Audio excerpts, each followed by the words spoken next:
What's going on? Welcome to Totally Blitz Podcast. We finna break down NFL Week 3, give out our best bets, prop bets, make all the picks of every game on the slate, and as always, we wrap it up with our locks and dogs, which we're on a little heater if we say so ourselves.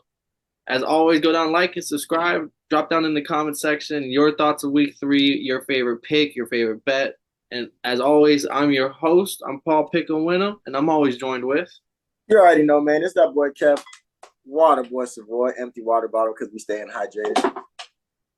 And I'm not gonna lie to you, Pablo. I keep coming on with the same fit every week, but we just keep on winning. You can't change it till it can't change it.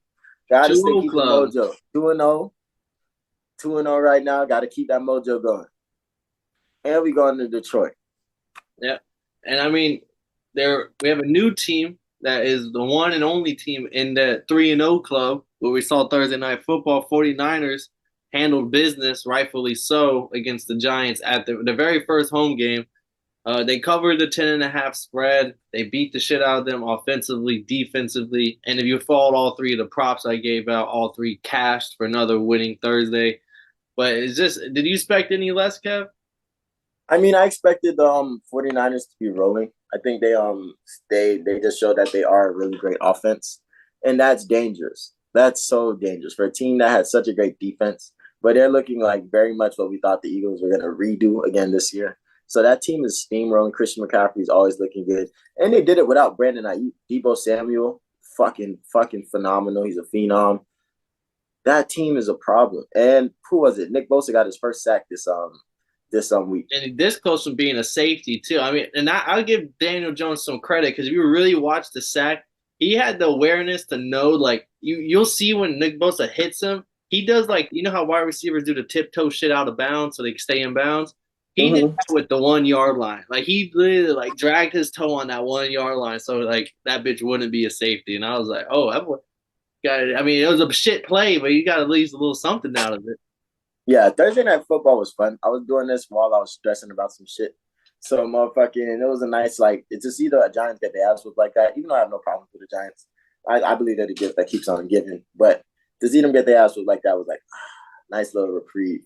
I don't think there's anything for the Giants this year though. Like these Giants, they made it to the playoffs last year and they got a dub. But this Giants team this year is going to just look like they're just always going to have a new problem. It's going to there's nothing that a defense any team can go and score on their defense and motherfucking they can string along decent drives, but they're always going to get caught up on some third down on some bullshit. So yeah, I don't see much from this Giants team. I think we can't judge them just yet because even this game they were without Andrew Thomas, probably their best player, and then Shaquan, who's probably their second best player. And if either way, it's 1 and 2, both of them being 1 and 2, and then their center or guard, another starting lineman was out, and that 49ers like they just happened to go up against the Cowboys defense, which just blew them out. The 49ers they just blew them out, and then the Cardinals, who right now might be the friskiest dog of the year with the way that they just keep showing up, but they're not winning yet, but they keep showing up to games. So like if I don't want to count them out just yet, just because two of those three games at the end of the season, we'll look back and be like, if the Cowboys continue doing the Cowboys things and the 49ers continue doing the 49ers thing, it could be like, yeah, they probably should have lost both those games. Like so they will see because the schedule I think gets a little easier as the season progresses because 49ers Cowboys in like first three games that's a tough. Hey, that is some tough shit, right? But hey, Paul, I'm a quick to jump to conclusions as motherfucker, and I'm telling you, I'm counting them boys out until further notice. All I'm right. the person that if they were to go on a run, I'm the person that they be talking about. Oh yeah, y'all was counting us out. Yeah, Water boy, we heard you. We heard you. Yeah, Hey, I'm that nigga. and I didn't. I mean, my props 3-0. I gave out George Kittle over 3.5 receptions. I think he had like 11 targets. He had like 7 catches. Daniel Jones over 19.5 completions. He was throwing that shit from quarter 1 to quarter 4. And then Christian McCaffrey over 79.5. That one was the closest one, and he still got over. Yeah, like he ended with like 85 or 86, but easy. It was a nice little Thursday for me. It was fun. It was a vibe. But on to this week. Wait, all your props here, right? Oh yeah, all three of my the only one that I have yet to hit a ride or die bet, but they're always big odds. And I came real close. Like CMC needed 3 more yards and Kittle needed to score a touchdown. And it wasn't like Kittle wasn't getting the looks. So but at straight up props, 3-0. Nice. But on to the slate cap, and we're actually gonna start off with your team, One who's o'clock, baby. yeah, we're going on the road to Detroit, where the Detroit Lions are a 3-point favorite. Your Falcons open up as a 3-point underdog. Cordell Patterson got hurt again in practice, and he probably will not be suiting up. The Lions are pretty banged up. Offensive tackle's not going to play. Their safety, Kirby Joseph, Emmanuel Mosley. Their guard, they're all out. David Montgomery, Josh Reynolds, and Almon St. Brown's doubtful to play, but then Josh Reynolds and David Montgomery are like game time decision. So they're really banged up. 3-point favorite at home. Does that give you some confidence, Kev? Oh, those are a lot of hitters to be hurt. I'm not gonna lie to you. So I didn't know that many people was hurt. But I mean, I've always believed that like a team next it's a I'm a next man up type of mindset motherfucker. So I believe in them. I believe they got some decent dudes up filling those holes. Maybe St. Brown, that's a tough one to fill. I mean, I'm not mad about Montgomery not playing because that means Gibbs better. They better figure out how they're gonna use Gibbs. And then this is the best time to do it. Maybe steal that starting position. I'm just saying, make my fantasy pick look a little better. But I'm looking forward to this game because I want to see the continuous progress of our team, and we have to go against this crazy ass D line. We got the O line to deal with this crazy ass D line, but we're doing short passes, motherfucking a lot of runs. Like we're really trying to dink and dunk this motherfucker. We might have to go to Patriot style to get down this bitch because like that defense is a problem. That defensive line is a problem with the pressure. And I mean, even with all the injuries, I actually really like the Lions here. They're just at home. Jared Goff. Remember the stat? I don't have it in front of me anymore. But remember the difference between Jared Goff at home and Jared Goff on the road. Jared Goff at home, he knows how to get shit done, and I think this is this. I low key think this might be a little shootout. Like I think this is gonna be like a 27-30 game where like both offenses are moving. And I'm gonna trust Jared Goff a little bit more than what I trust Desmond Riddler. Even though Riddler does show that he don't care about stats, he cares about winning games. But I like the Lions at home. You already know, man. I got my dirty birds. I believe in our defense to get stops and turnovers, and I think that's powerful. We can turn the ball over against against the Lions who usually aren't that big on turnovers. That's a big deal because I feel like this is a game of possession. Like who's taking the most value in these possessions? Because like I feel like when it gets especially like late in the fourth, obviously everyone's gonna be crucial. But like when those possessions where like you were kind of driving and you got caught, you might have got a penalty or for some reason you lost a little momentum and you didn't get that third down and you have to kick a field goal instead of taking that bitch down and punching it in the end zone. That's gonna make a difference in this game because it's gonna come up to those little points. No, and I mean, who do you think wins? You put Arthur Smith and Dan Campbell in the phone booth. Who walking out? Arthur Smith, because I'm gonna pull an Undertaker and like come out from under that bit like, Dan, come with me. Come with me. Yeah, I would see. That'd be a fun little because ever since Arthur Smith got that fucking mustache, I'd be looking at him now like, oh, that's Dirty Dan. I'm Dirty Dan. That's Dirty Dan when I see him. But and then so we're split on the first one. I do have a nice little prop for this one, and I like it. It's Josh Reynolds over 3.5 receptions. It's actually at plus odds right now, plus 115. And if Amon St. Brown isn't able to go, which is right now, it's up in the air. I think Josh Reynolds automatically becomes wide receiver one. And if it's a shootout, like I think it will be over 3.5, I think he's been getting a lot of targets. So like I think he'll get those 4 catches. Mm-hmm. And then your boy Bijan over 67.5 rushing yards. I felt like that's real low, especially after the last week where he showcased to the world why he was a first round pick. Even the raw ass camera angle they gave that boy on the TikTok, like the Falcons are gonna start using him. And with all those injuries with the Lions, I could definitely see him cutting up, get him going. And also I'm pairing that with Bijan Robinson anytime touchdown. minus Yep. 110. That's pick 'em odds. That's gonna happen. If it's in the air or on the ground, they're gonna get Bijan into the end zone. Cash it. Then on to our next game. This is another potential shootout. We got this might be the best game on the slate at 1 o'clock. The Vikings at home, where they're a 1 point favorite against the Los Angeles Chargers. Both teams 0-2. Both teams looking to get their first win of the season here. Potent offenses. A few injuries to note. Austin Eckler is going to be out. Joey Bosa is a little banged up. Vikings, no Marcus Davenport. But other than that, we're all good to go. And just so everyone knows, this podcast was one of the few podcasts that said if you're drafting Austin Eckler, just know he probably won't play every game this season. This is back-to-back weeks, no Eckler, so keep that in mind with contract talks. Hey man, I'm glad the way you brought this up because this is low key a cheater. The Chargers have only played good games this year, and the Vikings love one-score games. That's their favorite. So the winner finally gets their first win of the season. Oh, these boys are fighting for blood. I think zero defense is going to be played. I do think there might be some picks. Like I think both quarterbacks could potentially throw a pick in this game, and it won't even matter. Like I feel like it still put up 30-30, 300 yards each.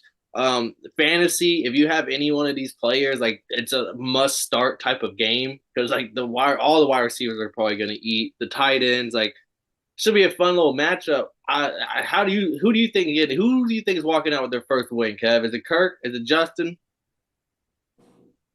You see how Paul be playing the mind games, like the Kirk and the Justin, because he knows how I feel about Jay Jettis, and you know how close the game this is. You can go either or. This game should really be a pick'em. The only reason it is. It's a 1 point spread basically. It's based damn near pick was a get. It's a pick'em. It's a pick'em. So I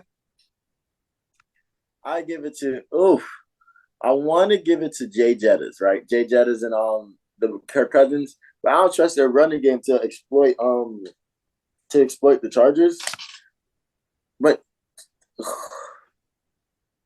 I don't like that running game to exploit the Chargers. But if this is going to be a one-score game, I trust the Vikings a little bit more than I trust the Chargers. At home, Kirk Cousins is a dog at 1 o'clock. But I mean, that's one thing you can follow the Kirk Cousins at home at 1 o'clock. He's a known winner. That boy can show up. But the Chargers on the road, I mean, we forgot to kind of touch on this throughout the season, but this is one of my favorite things for the past 2 years is you take the Chargers when they're on the road and you pick against them when they're at home. And if it's going to be a one-possession game, the Chargers already lost 2 one-possession games to start this season. So I have the Vikings. I mean, you can go either way, but I think the Herbert and them. I think Kellen Moore finds a way. It's not even Staley. Staley's not the coach to me. Kellen Moore is the coach over there in Los Angeles, and I think that offense gets it right. Yeah, I can see it. Then next game on the slate is going to be the Browns are at home without Nick Chubb. They're a 3.5-point favorite going up against the Tennessee Titans. One of the lower over-unders of the evening, so they think it's going to be a fucking defensive battle. Again, the Browns don't have their all-pro that he's out, Crocker, and no Nick Chubb. Titans, a few people banged up. DeAndre Hopkins questionable. Their offensive lineman questionable. Anthony Kendall, the cornerback's questionable. So they're a little banged up, but nothing too crazy. Do you like the Browns to get it done at home, or do you think they're going to be lost without Chubb? I like Coach Vrabel in this one, man. I think Vrabel's a dog. I think he dogged his way to win last week. And I think he's going to show that he's a fucking dog. It's going to be another like 16-17 game, but this is going to be the one they win. So this is actually one of my best bets, Kev, and it is the Browns minus 3.5. The Titans, I like them to show up against the Chargers because of that run defense. The Browns defense is the unsung hero because everyone's watching Watson and how shitty he's doing. But this defense, Kenny Pickett, they scored what? Like I think 26 points to beat the Browns. That Steelers offense never even entered the red zone. They never made it to the 30-yard line. It was all field goals and all defense, whereas the Titans defense I don't think will do that. And Watson, even though I don't think he's good, he be showing he's mobile. He be moving. He be getting drives. He be finding a way to get first downs. And I like their defense to just make the Tannehill's life misery. And I just think the Browns are gonna the defense is going to be what wins in this game. Like it might be like a 21-10 game, and they didn't really have to do much because the Browns defense is getting interceptions and shit. Bro, I might have got the craziest message ever, notification ever. They said that Will Levis lost his girl to Morgan Wallen and the Nashville streets is probably just exactly what Will needed to be a certified dog and succeed in the NFL. I don't know. I see Ryan Tannehill not playing this game. Will Levis comes out of nowhere, drops 30, Will Everett is drops 30 heartbroken. and He's not even traveling. He's staying in Nashville to hit the Nashville bars. I'm about to say, like, they say he lost his girl to Morgan Wallen and the Nashville streets. And I've been out there in Nashville. Them streets is wild. She actually got famous because of that. The little draft thing because she was just a pretty. She was really pretty. So then she became like a model overnight type shit. Nice. That's how it goes. And then so damn Kev, 3 games, 3 straight different picks. I kind of like this so far. I don't think we've had that yet. Next game, we have the New York Jets at home, where they're 2.5 point underdog to the Patriots. And before you go, Kev, I'm just gonna try to steer you the right way. Patriots here. One of my favorite bets of the weekend. Patriots -2.5. Put it onto the best bets. I really like Bill Belichick owns Zach Wilson. Zach Wilson has yet to beat the Patriots. Bill Belichick, like, no, I think he's like 1 in something, maybe. I don't know, but and it's usually bad. Zach Wilson plays his worst football, which is crazy to think about because it's always bad football. But he plays his worst football when he's going up against Bill Belichick, and I think this is gonna be like a Ramondre Stevenson. We haven't heard much of Ramondre Stevenson all year. I think this is the game where Ramondre Stevenson reminds folks like, hey, I'm still a top 10 running back fantasy wise. I can do it all. We might see a big game from him, big game from Hunter Henry. I just really like this Patriots squad to like come out and just squash Zach Wilson. I'm telling you now, I don't like this Patriots offense to get too active against this team, but they did look good against the Dolphins, and they did look decent. They were, I want to say they looked good. They were able to score against the Dolphins, and they were able to score against the Eagles, and now they have to play the Jets. So they kind of have played like 3 elite defenses in a row. Even though the Dolphins do be letting people score and shit, but the Dolphins can get stops, and they do have good talent on that defense. So I don't think this defense is this Patriots team is gonna squash the Jets. But I do like them to bust their ass. I do like the Patriots defense to be the unsung hero in this game and really have 100 different looks from Zach Wilson and my dog Christian Gonzalez. I'm really running at that. This man is going to be defensive rookie of the year, and he's been able to make plays in his first 2 games. Yeah, Garrett Wilson, you better buckle up, Bucko. I don't know. Garrett Wilson be finding a way to get loose, and maybe it's because he's on my fantasy team. I'm always going to root for him. But he do be finding a way to get loose. He does. But I will say, I don't have the odds in front of me. I'll probably find it. But one of the long shots, I'm not going to put my record on it, so it's not an official play. But just know I'm going to bet a little bit on it. It'll be a Patriots defense anytime touchdown score. I could see a pick six, a sack, fumble, touchdown. Just something anytime touchdown score for the defense, and that does also include the special teams. And everyone knows the Patriots are godly at special teams. Yeah. So, and then I forgot to hit on this for the Viking Chargers game. I did have a prop. It was Jordan Addison, rookie wide receiver, who's already wide receiver 2 on the team. Like KJ Osborne, get the fuck back. Yeah, I thought that was crazy. Jordan Addison over 3.5 receptions. I've been riding this since week 1. He's cashed every single week so far, and once again, I'm gonna ride the over 3.5. I think it's gonna be a shootout, and if Jay Jettis is getting double team, Addison's gonna be the guy getting the catches. I like him. I would give him anytime touchdown. I'm not gonna lie to you, but that's just me. Our next game on the slate, Kev, we got Washington Commanders 2-0 at home, 6-point underdog to the Bills, and it was 7 points. So this number has been moving, so it might be closer to 7 kickoff. Right now it's at 6. I mean, the Bills looked great last week. They completely destroyed the Raiders, and then you had the Commanders go one of the craziest games so far this season with the Broncos, where the Broncos almost came back on a Hail Mary, went for 2, didn't get it. So, but Sam Howell, I mean, I'm gonna have to apologize to Sam Howell. He so far is looking like a guy, and maybe it's Bieniemy. If Bieniemy's getting this Washington offense looking great, Brian Robinson been looking great at running back too. I think he's like number 5 or 6 in rushing yards on the season right now. Like, which is crazy because I definitely passed him up. yeah, like Washington right now, this is that team that didn't have any noise in the free eight off season, and they're 2-0 right now. 6 point underdog, Kev, at home. Do you think the Washington Magic continues, or you think the Bills just if you're not a great team, they just kind of beat you up? Like, how do you see this one going? I think 6 point underdogs is a lot, but it's like I could see the Bills winning by a touchdown. I could see this a 30. I could see this as a 30-piece game.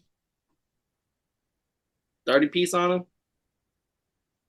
I can see this being a 30-piece game. They drop a 30 on the boys, and then I could see this like as a good. I could see this going like a 31, 32 to 20 game. They're not gonna kill their ass, and I feel like you're not Zach Wilson, Josh Allen is gonna have some points where he really where he makes some crucial mistakes and just doesn't look too great. And then that's going to be what keeps Washington in this game early. But I just think they're just going to keep their foot on the gas the whole game and just continue to score over time. What I really want to see is if they're going to be able to continue that dominance of an all-around offense because their running backs got off last game. They scored a lot of touchdowns. So I want to see, are they going to be able to keep a balanced offense, or is it just going to be Josh Allen going to be the running back? So, so I heard someone make a good point about this. Is Eric Bieniemy, former offensive coordinator for the Chiefs, he has a lot of experience going up against the Bills defense. And that I was like, Dan, that's a good point because he can game plan. He'll be able to get Sam Howell. He knows what the Bills defense looks like. He's played him multiple times in the playoffs. And it's a lot of the same returning guy. So I could see this being really close. I didn't put it. This was a fringe best bet when I said Washington +6, but I'm gonna trust my instinct on Sam Howell. Still not a guy. If he proves me wrong here and this game's real close, I'm probably gonna have to turn my thought process around on him and the whole team. But I do think this game's gonna be kind of close. I still think the Bills are gonna win it. But the one thing that I feel the most certain about, and it's on the prop sheet, Josh Allen, anytime interception. I think the Washington Commanders defense, like their front four, like has been dominating. I think they got like 4 sacks last game, 3 sacks the game before that. They're getting sacks as a unit, which is letting the secondary and everyone else play good defense on the back end.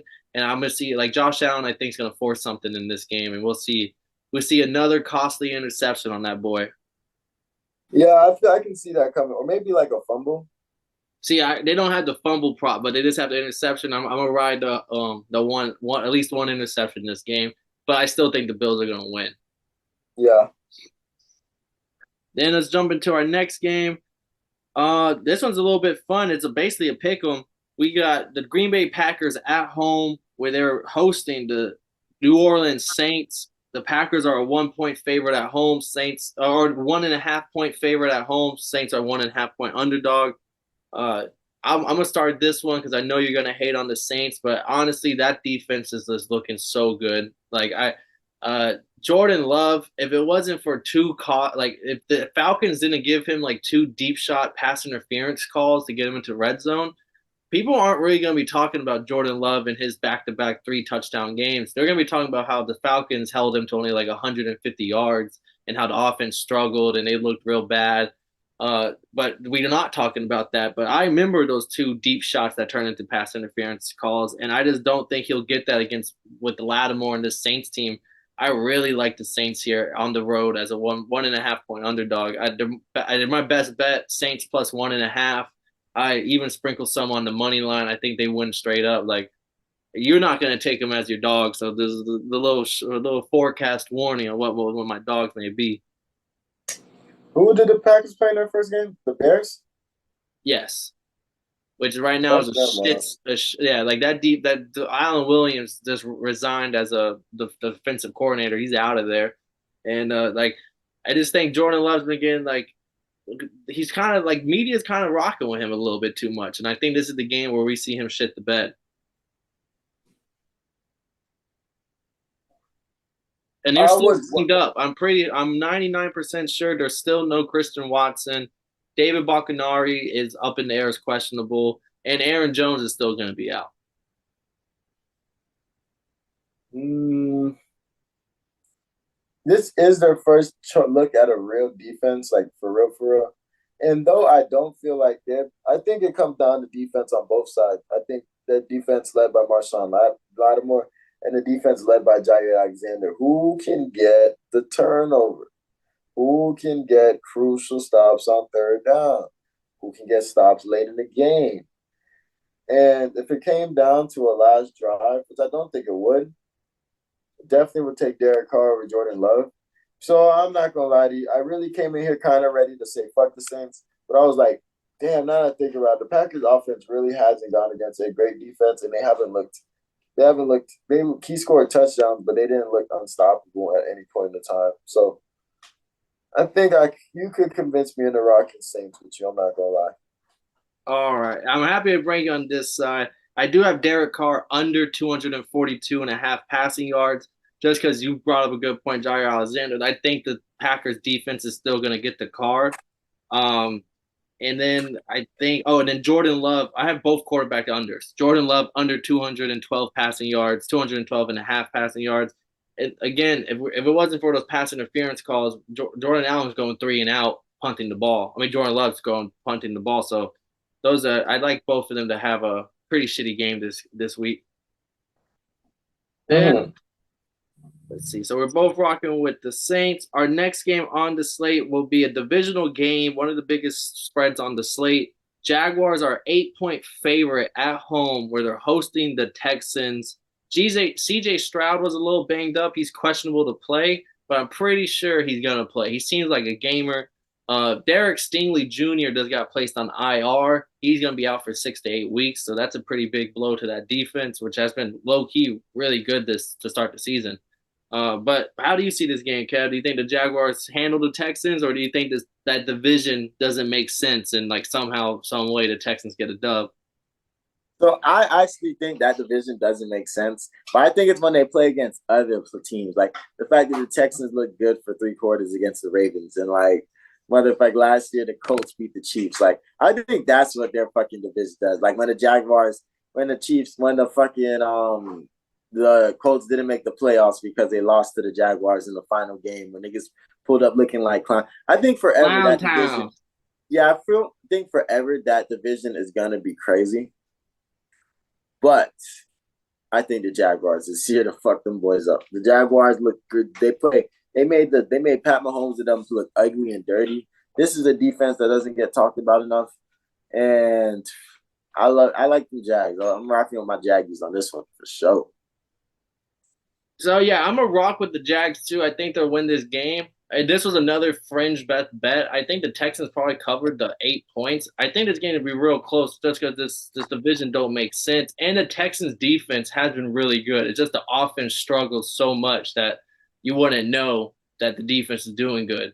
And I think we'll see. Actually, one of the props, Trevor Lawrence, anytime interception thrower. I think we see him getting a little bit too forcing things to Ridley. Maybe I don't know. I just think they get a little too cute, and we see a Texans get an interception on Lawrence. But I do see the same thing. I do see that this is a difference in talent on the field, and I gotta rock with the Jags. That's still one of my favorite teams to rock with. So yeah, give me the Jags here at home. I'm not sure if this is their home debut, but it might be. Yes, sir. Take my Jaggies on that thing, man. Then our next game on the slate, we got the Ravens at home, 8-point favorite against the Colts. Anthony Richardson is gonna be out. It will be Gardner Minshew, who looked pretty damn good throwing that thing whenever he came in. But it'll be Gardner Minshew led team going up against the Ravens. The offensive line for the Ravens still banged up, but you couldn't tell last week with the way Lamar was playing. Do you see the Colts making this interesting, or do you see the Raven? You just see the Ravens blowing? Like, how do you see this one going? America, you see how Paul be setting you up?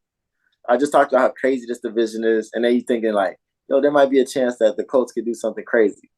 I don't think that chance is in hell. I think this Ravens team is only going to get better and well oiled, become a better well oiled machine. I was just on the phone with Slick the other day, and Zay Jones. He's waiting for him to take off. He's getting there. He's waiting for him to just go crazy. It's coming. He said it might be this week. Zay Flowers. Zay Zay Jones Flowers. is Jaguars wide receiver. Yeah. Zay Flowers. Appreciate you. Zay Flowers. He's waiting for him to go crazy. So I don't know, man. I'm gonna definitely take the Ravens. And I want to, and I'm because I'm just hoping that this Ravens teams is just isn't peaking yet. Them boys is just slowly figuring things out, and when it's the right time, closer late in the season, playing against them when they got to play against the get into the playoffs, and they're playing for the number one seed, the number one in the division. I think that's when they'll be peaking. So this team, I don't think this is going to be a perfect Ravens team, but I do think this Ravens team is going to come in and handle business efficiently. So I'm a co-sign to. I think the Ravens. I think this game is going to be close until it isn't. Yeah. I think the first quarter is going to be close. I think the second quarter is going to be a little bit close too. Whereas both defenses are playing real well because the Colts defense has been playing really well too. And then Lamar Jackson takes the top off. Like Lamar Jackson is the Ferrari here. And we haven't really had we had Lamar Jackson play good games to start the season, but we haven't had the Lamar Jackson 80-yard rush game. He breaks one for a 60-yard touchdown yet. We haven't had the Lamar Jackson game, and I think this could be the week where we get the Lamar Jackson game, and then you'll see the headlines of this is why he was paid all this money. He just first quarterback ever to have, and it'll be like so and so stat line. Action Jackson, you waiting for Action Jackson to top it? We're gonna get. I don't think we've seen the shades all year. I think we'll see the shades on the sideline, Jackson. Oh, But then our next game, my favorite game of the weekend, we're gonna have really? Over the Chargers and blah blah blah. Oh, of course. You got the Dolphins home game, first home game of the season, where we're taking on the Denver Broncos. Vic Fangio revenge game. Just gonna say that straight up. Our defensive coordinator, he kind of left the building, got fired in the Broncos. He's back. He's on our. I think this will be a good defensive, a good game for them. And I've been saving this. I told Kev I got a little new merch. Shout out to Totally Blitz member from y'all know him from the boxing side of the podcast and the Fight Club. Marcus Primetime Penley. That boy went out for my birthday. I haven't seen him in forever, but I finally saw him today. He gave me my birthday gift from back in July. Nice, You see nice. how we coming. I gotta throw it on. I told him when I saw him literally just a couple hours ago. I said, I'm so happy you gave that to me. I'm gonna put that bitch on for the podcast. On the show. Oh, shout out that boy Marcus, man. So you gotta put it on. I got the good juju going. I have to wear the Xavier Howard shirt though, also just because we haven't lost since I recorded with it on. I'm telling you. Got the double. Nice. Hey, shout out that man's Marcus, man. Got the tag on it. And all. Ooh, that boy look good. I will say though, Jalen Waddle concussion protocol. He may not play, which is kind of a big bummer. But other than that, like we still got Tyreek Hill, and if he don't play, we got Braxton Berrios, who's a fucking speedster that people know from the Jets last year as their punt returner. He's been River Craycraft. Then you got fucking Raheem Mostert. I think this might be a Raheem Mostert game again. We might see another 100-yard rush game out of the old boy. But this Mike McDaniels has got this team humming. There's nothing like even after the interception thrown from Tua, it wasn't like they came out and played a different offense. It was just they took that shit in stride and just kept it moving. And I just think this Dolphins team, like their confidence level is at all-time high. They're finally at home. The defense has yet to have Jalen Phillips, who I'm telling you, he's going to ball once he's on the field. Hopefully he comes this week. Andrew Van Ginkel was one of the highest rated defenders last week. Then you got Bradley Chubb, who's been holding it down at defensive end. This might be a revenge game for him since they traded him out the Broncos last season as well. So, like, give me the Dolphins. Give me the -6.5. This isn't the best bet. This is just something I'm going to ride personally. I like us here at home, and I'd like us to really just blow out these Broncos. Yeah, I like you to fuck them boys up, and I like Vic Fangio to be feast on them. I'm talking give up every. Oh, I bet you he's been up. He's not going to sleep that night because he's just thinking about how many different looks he's going to give them boys. We're gonna eat, and then I got this prop. It might have moved a little bit, but all my props are when I take the bet when I'm announcing on the show. Darren Smythe, who's our number one tight end, y'all might not know the name. He had like 6 targets, 7 targets, a few catches. But Darren Smythe, over 2.5 catches. If there's no Waddle, I expect the Tua to sling the rock around. Over 2.5 to the number one tight end. I think that's a simple, easy candy right there. Nice. Then we're gonna move to our next guy. I knew you were gonna go Dolphins. Now we're on to the 4 o'clock slate. The 4 o'clock slate is kind of ugly, but first one, Seahawks at home hosting the Panthers. No, there'll be no Bryce Young as most people think right now. Andy Dalton probably will be the starter. It's a Seahawks are 6.5 point favorite at home. I'm gonna open up and say this is one of my best bets. Give me the Panthers plus 6.5. The Panthers offense has struggled real bad, but they went up against the Falcons, which have a good defense, the Saints that have a really good defense, the Seahawks, who, however, they do not have a good defense. The Miles Sanders experience, I think we'll see a big game for Miles Sanders. I actually have both of his props over 14.5 carries and over 60.5 yards. I think we see a big Miles Sanders game. Andy Dalton, I think he's not someone you win a lot of games if you have him all season, but he's the perfect 1 or 2 week quarterback, and he'll get you a dub. And I think, well, I'm even sprinkled a little bit on the Panthers money line here. I really like the Panthers here. I'm going to go out and even say I'm picking the Panthers on the road to beat the Seahawks, to upset Geno Smith and them boys. Mm. It's going to be that Andy Dalton magic. Andy Dalton to Adam Thielen, Andy Dalton to DJ Chark, and then we'll see Miles Sanders just cutting up. I think we'll see I think we see a good Panthers offense for 1 week. Mm. I'm kind of torn in between the two. I think I'm gonna have 6.5 point dog. I'm telling you, best bets plus 6.5. Give me them. I'm gonna put my balls on the line and take the money line pick here too. I'm torn between the two because I've seen the Panthers, and I think the Panthers do have a great defense still, even though I do think they let people score on them. I think they have a decent defense. But watching Geno just kind of just catch heat and just really seal the moment last week against the D line that was coming all over his motherfucking ass and coming for his head every 20 seconds. I don't see too many team defenses fucking with a guy like that. So I think Geno and DK and everybody on Tyler Lockett, everybody on this offense is coming ready to play. So I think, and this defense is without JC Horn, right? No J.C. Horn and Shaq Thompson got hurt on Monday night. So I think it would be cool to take the Panthers. You look like you're a betting man. That -6 might have got you, but I got to take the Seahawks on this one. And I think it's crazy. You think they're gonna win straight up, don't you? Straight up, I made the pick. I'm sprinkling on the money line. This is gonna be. I like it. This is gonna be the game. We haven't had a real big game in the so far where like there was a big underdog win. The Giants almost lost to the Cardinals. That was real close. The Commanders almost lost to the Cardinals. That was real close. There's a couple games where it got real close to the dog actually like a big dog doing it. And I think this is gonna be that first big dog that like actually that barks and bites.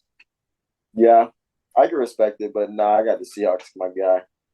And I forgot to hit on this during the Jaguars Texans game, but I got Dalton Schultz under 33.5 yards. He just, for some reason, they just don't like throwing him the ball. Like, I don't know. Dalton Schultz went from like a premier tight end on the Cowboys to now he just probably 100, not even 100, probably like 20 miles up the road now on the Texans. And they don't like him over there. That boy does not get used. That's crazy. Now let's jump into another 4 o'clock slate. Chiefs are a 12.5 point favorite at home against the Bears. A lot of shit coming out of the Bears. The defensive coordinator, first there was a whole bunch of fake news about the defensive coordinator got raided by the feds and a whole bunch of crazy allegations, and that actually the Peanut Tillman, Charles Tillman, is the one that called the Bears to let him know, former great Bear cornerback. And then it all turned out to be fake news. He resigned, family's concerns, health, da da da. But it was a wild storm of shit going on for a good 45 minutes in the NFL world. But the Bears That's wild. still a wildfire. Even with all that being said, Chiefs 12.5 point favorite. Like, think the Chiefs does mow them down? Mm, The Bears have shown that they are like I'll make my pick. I think the Chiefs win, but I do have one of my best bets is the Bears plus 12 and a half. I just the Chiefs win games, they don't cover big spreads, and this is gonna be one of them. And I just think Justin Fields was talking about the play calling, it was too robotic, this and that, and then he apologized for those comments. He didn't mean it that way. About I just think this is the game where they say, fuck it, Fields, go play ball. Like, we're not going to make you a pocket passer. We're not going to make you do too much reading the deep. Just go play ball. And we'll get that Justin Fields big game. Somehow they cover the spread. And I really like, I think this is the Fields game that people have been waiting for that drafted him highly. But the Chiefs still win. Don't get me wrong. Chiefs still win. I just think I got the Bears plus 12 and a half, one of my best bets. I like the Chiefs to bust their motherfucking ass. Like, I still am mad that I took the Bears second to win this division. I still don't know how I did that. But I must have been really tired that night. But yeah, the Chiefs better whoop their stupid ass, especially after having that ugly ass win against the motherfucking Jaguars last week. I think this Chiefs team feels like they done faced a little bit of adversity and they're here to whoop some ass and then slide. Now, when you see that Justin Fields highlight, there's no. I started him in fantasy. When you see Chris Jones kill that motherfucker, just know. Oh, and DJ Moore, and it got bad where DJ Moore with the Bucks, because Bucks played against the Panthers twice a year. They're very familiar with DJ Moore, and Devin White is mic'd up, and he says they ain't using you right, and DJ Moore is saying, I know. So I just think this is a game where the coaches put their hands up and say, "Fuck it, y'all play ball, like y'all do y'all's thing." And if it don't work, then we just know the Bears does stink. I mean, they still stink, but I just like them. I just like this big spread. This ain't college ball. This is NFL. Next game, this is why the 4 o'clock games stink. Another big spread. Cardinals are a 12.5-point underdog at home against the Cowboys. The Cowboys, no Tavon Diggs, torn ACL, will be out for the season. They're so lucky they traded for Gilmore because they would have had no cornerback depth. They would have been Gilmore's still at least a solid corner to have, and then but it's still a big blow. Do you think Josh Dobbs and then Cardinals can get up for one more game? Fuck no, I think they tried. But the Cowboys is going to drop 40 on their ass. Like, the Cowboys do not. If they don't think that you're supposed to be in this game with them, they are motherfucking the motherfuckers are gonna run up the score on your ass. So Michael Parsons coming through looking like a fucking dominant monster is another. He's defensive player of the year. It's gonna be fucking insane when he does that. But yeah, there's no way motherfuckers are stopping this Cowboys team on either side of the ball. I wouldn't be shocked if the Cowboys got a special teams touchdown. Yeah, I mean, you can get Q and talk about how Gannon, the head coach for the Cardinals, former Eagle coordinator, he has experience playing against the Cowboys, and he can cook up some defensive shit to stop Dak.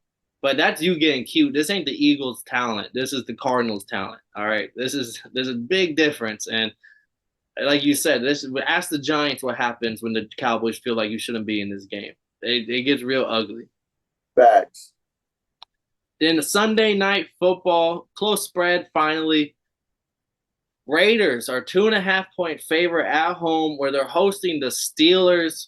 We all know about the Steelers defense. Their offense woes continue. They have yet to look good on offense. You can't blame. I mean, the Browns are a good defense. 49ers are an elite defense.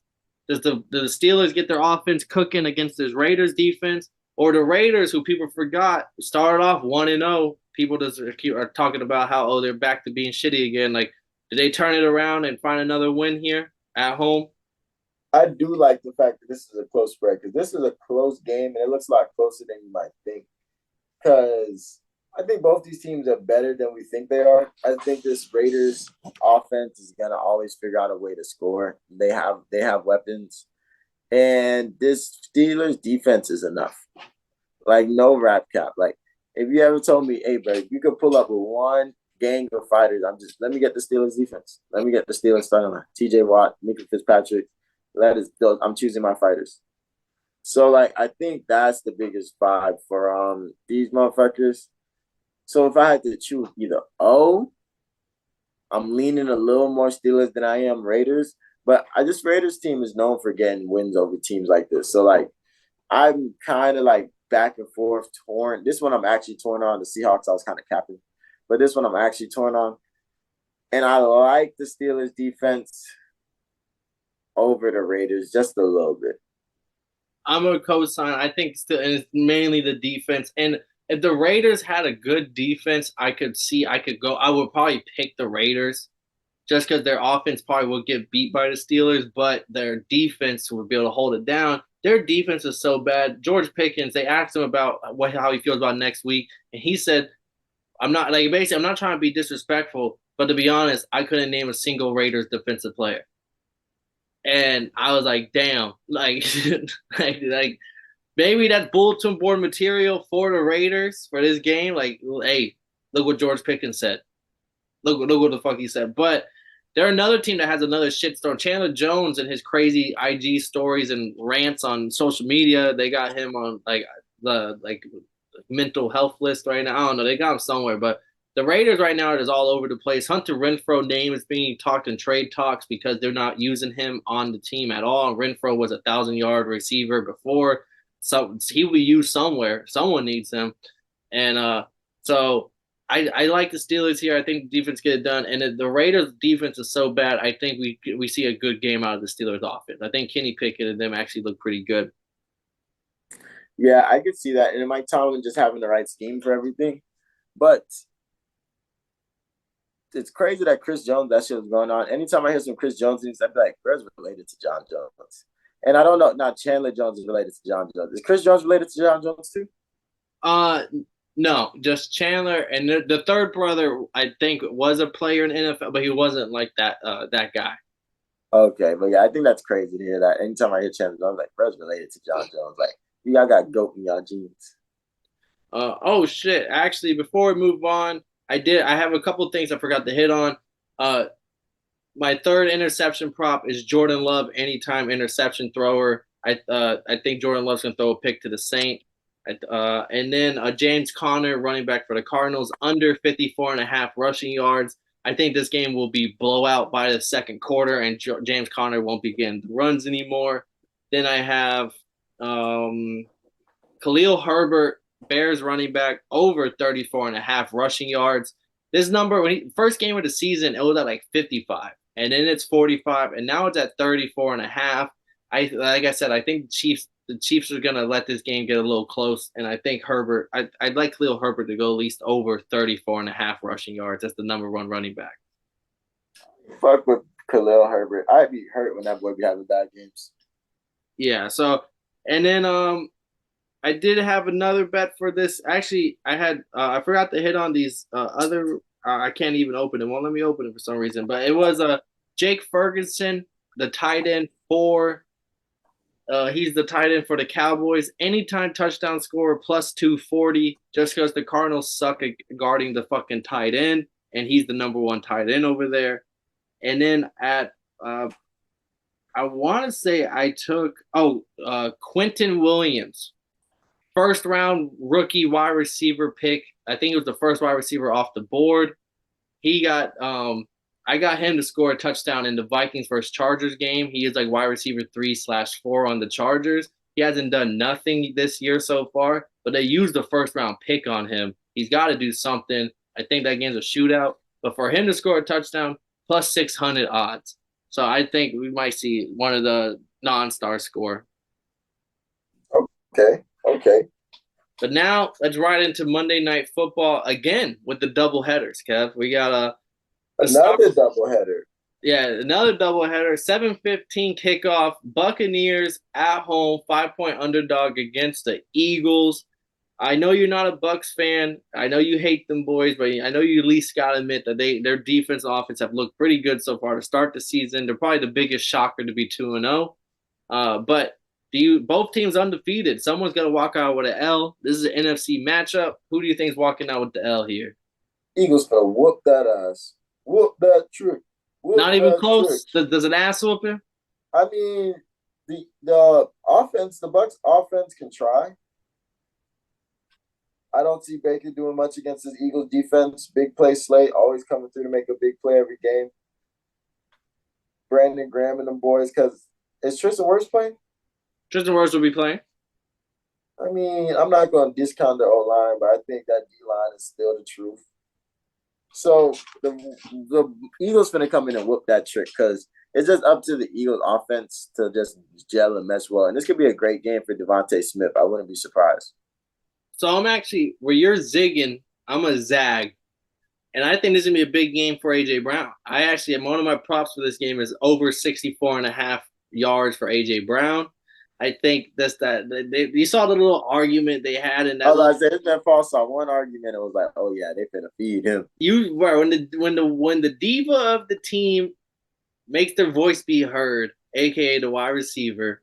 The next week, they somehow, some way get 10 targets. They get force fed shit just so they don't have to complain anymore. So yeah, I think over 64 and a half or 68 and a half number. And to put it in perspective, Devontae Smith was at 62 and a half.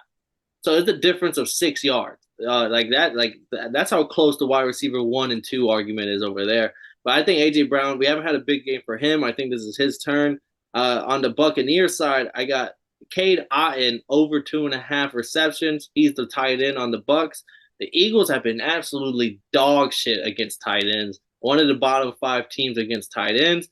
If the other guys ain't eating, aka Mike Evans and Godwin and Ricardo White in the run game, I do think I think the Eagles win, so I think the Eagles come out to a big lead. They're throwing the ball a lot. I see Cade Otton going over 2.5, but Chris Godwin under 5.5 reception. He just hasn't found his footing in this offense yet. Like it's been the Mike Evans show. Like and it's clear cut. Wide receiver 1, Mike Evans. Wide receiver 2, Godwin, and it's a pretty big gap. So I think Godwin, especially if Slay is on Mike Evans, that's gonna be a good matchup. But James Bradbury, as cornerback too, he's just been shutting shit down ever since last season and this season. Like Bradbury on he guards the number 2 receivers. It's like one of the lowest PFF grades. So I just think Godwin's gonna have a tough game. Yeah, James Bradbury got that. Bradbury Island. They call it Bradbury Island for a reason. He don't need no backup. That boy got that boy. That boy keeps a seatbelt on him at all times. Yeah, and like this would be the game where I think the Bucks offense struggles because to get anything going really, and the Eagles is kind of like even the Eagles on a bad day is one of the better teams in the NFL. Yeah. And then our last game on the slate, Kev, before we jump into everybody's favorite locks and dogs, we've been we're kind of doing good over there, just to say so ourselves. We got a rematch of the Super Bowl from 2 years ago. The Bengals at home, 3-point favorite against the Rams, 3-point underdog on the road. Joey B is up in the air, 50-50 to play this game. And then you might ask, who's the backup?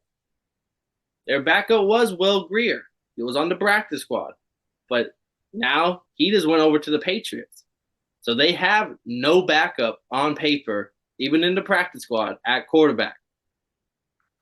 So I don't. So if he don't play, this might get a little. We might like the Tyler Boyd play quarterback on his Pop Warner team back in the day. Who knows? Like might be one of those situations. But at all signs, I think if they have no backup, I think Joey B will play. I think that much at least. But like it is something to think about. Joey B might not be healthy 100%. Rams, they've been looking feisty. They kept it close with the 49ers. They still lost. The Bengals, they've been looking real rough. And do you think the Bengals start off 0-3, or do you think the Rams just don't have enough to stop them? I ain't gonna lie to you. My Joe Burrow for MVP take gets staler and staler by the week. This is gonna be another time, but he is hurt right now, and shout out him for playing through injury, going through adversity. I respect it. No, especially in a league where that's not like kind of like You don't really get cool points for that no more. But it's gonna be a tough game. I'm taking the Bengals to win. I don't see like the offense doing a bunch of explosive ass shit. But there has been the second game. I think the game they played last week with the Ravens. They showed that they was it the Ravens? The Bengals, yeah, they played the Ravens. Yeah, they showed glimpses of points, scoring points and shit. So I don't know. I think they still have a crazy team. They're just a little banged up right now. And we haven't hit on it throughout the episode, so shout out Puka. Yeah, shout out Puka. Rookie. First ever rookie in history to have back-to-back 100-yard games in his first 2 weeks. I think he's sitting at like wide receiver number 2, right behind Jay Jettas in the yardage category. But like, do you think Puka is really that guy, or do you think he's just in that Cooper Kupp role? I would say they've shown in the past them just throwing to one person before, like, and that one person isn't here right now. So like, I'm not gonna say he's not him. I want to see him continue to play, but like, I hope people aren't trading their lives away in fantasy to grab him. See, I don't know how to view it because Cooper Kupp has missed games before. Like he had a couple stretches where he missed 2 games back to back, and it was like Van Jefferson, Odell, who was the other guy? They had a Tutu Atwell. They had a few guys that and none of them became Cooper Kupp. You know what I'm saying? Like none of them was that like clear cut. This is the guy. So like I was just shocked. I'm just shocked to see that like I can't determine if it's just because he's doing what Cooper Kupp's role is, because we've seen in the past where if Cooper Kupp goes down, he kind of spreads it out to everybody. Higbee, Tutu, Van Jefferson, everyone gets a little bit of everything. Whereas right now, Puka is just eating, and I just don't know how to really view it. Like, I don't know. I want to see what happens when Cooper Kupp does come back. I think that would be the biggest, like, is Puka now going from a top 3 wide receiver fantasy option to now on the waivers? Or will he still be like a starting wide receiver on fantasy? Um, we'll see. I think he'll still be like a starting wide receiver because once you get that trust, he's probably going to them 5 a.m. workouts with Matthew Stafford and shit. Once you get that trust with a quarterback like Matthew Stafford, he's always going to look for you. So, but I just don't think he's going to be like he's number 2 right now behind Jay Jettas. Like in like 10 weeks, he's going to be number 22. Hey, that's not bad for a rookie. I'll give him that. That's great. That's great. It's just like, you look great right now. They're going to keep feeding you, but defense is going to start keying in, and they're going to have to figure something else out fast.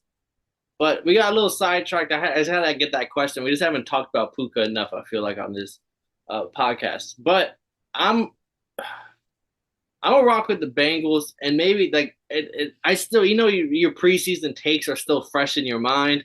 And you don't want to change your mind on some teams, even though like some things say otherwise. And I don't want to change my mind on the Rams yet. I think the Rams showed that they have fight in them, but my preseason take was this team's gonna be battling for a top 5 pick with the Cardinals. I actually had them under the Cardinals in the final projections of the division, and I'm gonna stick with that gut feeling of like it's all smoke right now, and it's all gonna collapse on them. And I think the Bengals, Jamar Chase was even talking about we need to start giving the ball downfield, and maybe once we get the ball downfield, we'll be able to open up the underneath stuff. But right now, we're only throwing to underneath routes, and defenses are honing in. Like, this is another case of the Jamar Chase is mad. He ain't getting used the way he feels like he should be getting used. Like, you got 2 Ferraris on the left and the right, but you got them in the fucking right lane on the highway going 45. Put them bitches in the fast lane and let them ride. Like, so I think we see that it's prime time.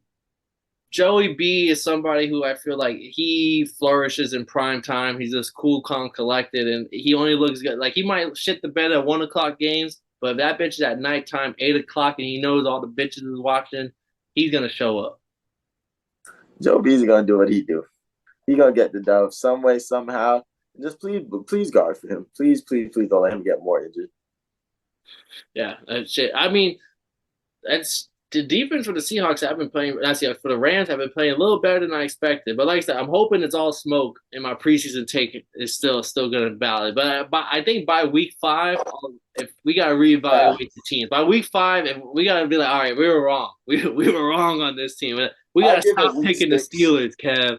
The I Steelers got pass. I give it week 6 because yeah, the Steelers is on that list. The Bengals is on that list. The Rams is on that list. I'm gonna give it to week 6. The Bears is on that list, Kev. The Bucks. Yeah, there's a few teams we might have to sit there and be like, fuck, Kev. All right, we got to just erase what we thought prior to the season. Oh man. But let's get the good times rolling, Kev. It's everyone's favorite segment. This is where the money's made. It's the locks and dogs of the weekend, Kev. And as always, I'm gonna let you go first to get the good mojo going. So let me hear your locks first. You know, Paul, this is everybody's favorite part of the show. So for my locks, I think there are a lot of big ass spreads on this card, on this slate this week. But I think for my locks, I would take the Seahawks. Definitely like them to get that dub. Over the Panthers? Yeah. And then I'll take the Bills to kill the Commanders.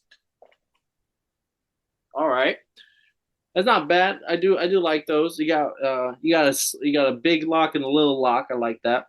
I'm gonna go same division.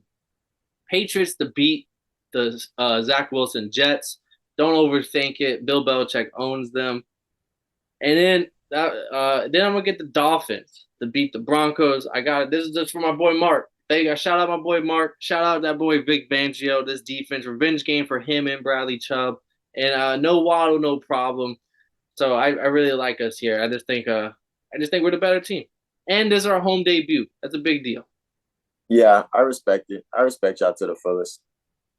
Now let's get into the dogs, Kev. Where you are, I mean, dogs. You're right now. You're sitting at 1-1, and I'm sitting at 2-0. So collective 3-1 on our dogs, which is a really good, honestly.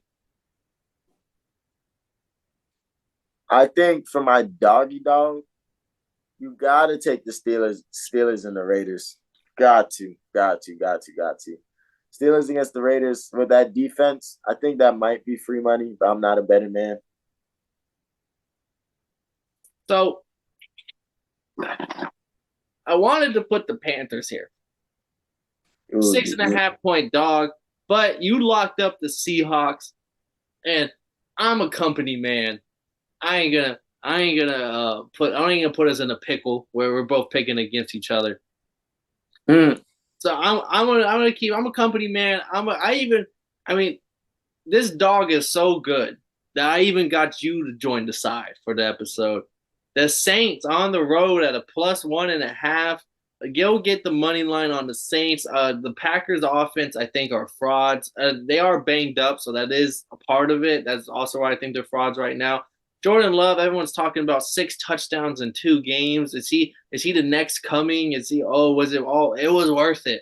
It was worth it. Oh, it was worth it. Chanting right now, and it's gonna be stone cold in Lambeau when the Saints do them dirty.